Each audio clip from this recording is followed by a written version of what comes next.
Kozhikode Thamarassery fresh cut തുറക്കാനുള്ള നീക്കത്തിനെതിരെ പ്രതിഷേധം കടുപ്പിച്ചിരിക്കുകയാണ് സമരസമിതിയും നാട്ടുകാരും. അറവ് മാലിന്യവുമായി വരുന്ന ലോറികൾ തടയുമെന്നാണ് സമരസമിതി നേതാക്കൾ അറിയിച്ചിരിക്കുന്നത്. സാജിദ് അജ്മൽ വിശദാംശങ്ങളുമായി ചേരുകയാണ്. സാജിദ്, ഇപ്പോൾ ഹൈക്കോടതിയിൽ നിന്നൊരു സ്റ്റേ കിട്ടിയിരുന്നു. അടച്ചുപൂട്ടാനുള്ള മലിനീകരണ നിയന്ത്രണ ബോർഡിന്റെ ഉത്തരവിന് ഹൈക്കോടതി സ്റ്റേ നൽകിയതിന് പിന്നാലെ തന്നെ അങ്ങോട്ടേക്ക് മാലിന്യവുമായി ലോറികൾ എത്തിച്ചേർന്നിരുന്നോ, അല്ലെങ്കിൽ ഇന്ന് എത്തിച്ചേരുമെന്ന സൂചനയുണ്ടോ? നാട്ടുകാരുടെ ഇനിയുള്ള നീക്കങ്ങൾ എങ്ങനെയാണ്? സമരം എങ്ങനെ ശക്തമാക്കാനാണ് തീരുമാനം? സംസ്ഥാന മലിനീകരണ നിയന്ത്രണ ബോർഡ് ഈ ഫ്രഷ് കട്ട് അടച്ചുപൂട്ടാൻ ഉത്തരവിടുന്നു. ഈ പിറ്റേ ദിവസം തന്നെ കോടതിയെ സമീപിക്കുകയും ഹൈക്കോടതിയിൽ നിന്ന് ഈ ഉത്തരവ് സ്റ്റേ ചെയ്യുകയും ചെയ്തു. ഇതിന്റെ അടിസ്ഥാനത്തിൽ ഇത് പ്രവർത്തിക്കാനുള്ള അനുമതി അവർക്ക് ലഭിച്ചിരിക്കുകയാണ്.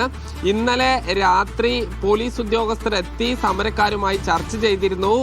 PK ഫിറോസ് MLA അടക്കമുള്ള ആളുകളോട് ഈ പോലീസ് നൽകിയ ഉറപ്പ് ഈ ഫ്രഷ് കട്ടിലേക്ക് ഇനി മാലിന്യം കയറ്റിയ ലോറി വരില്ല എന്നുള്ളതാണ്. ഒരു ലോറിയും മാലിന്യവുമായി പുറത്തേക്ക് പോവുകയുമില്ല എന്നുള്ളതാണ്. എന്തായാലും സമരം തുടരും. ഏതെങ്കിലും തരത്തിൽ മാലിന്യ വാഹനങ്ങൾ ഉള്ളിലേക്കോ പുറത്തേക്കോ പോയി കഴിഞ്ഞാൽ അത് തടയാൻ തന്നെയാണ് തീരുമാനം. ഈ സമരപ്പന്തലിൽ സ്ത്രീകളും കുട്ടികളും അടക്കമുള്ള നൂറുകണക്കിന് ആളുകൾ സമരം തുടർന്നുകൊണ്ടിരിക്കുകയാണ്. അത് വാഹനങ്ങൾ വന്നാൽ അത് തടയുകയും ഒരു വലിയ സംഘർഷത്തിലേക്ക് പോവുകയും ചെയ്യും.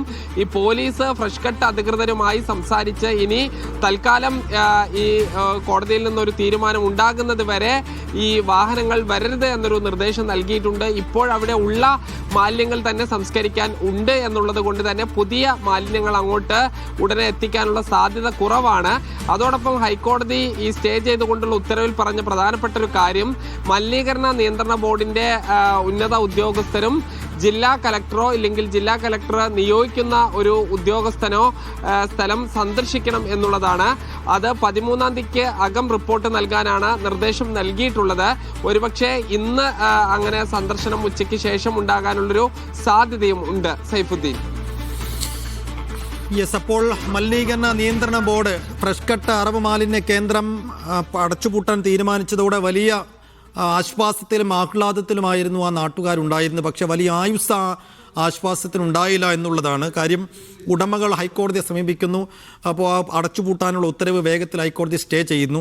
വീണ്ടും ഒരു സമരമുഖത്തേക്ക് ഇറങ്ങേണ്ടി വന്ന ഗതികേടിലാണ് നാട്ടുകാരുള്ളത്.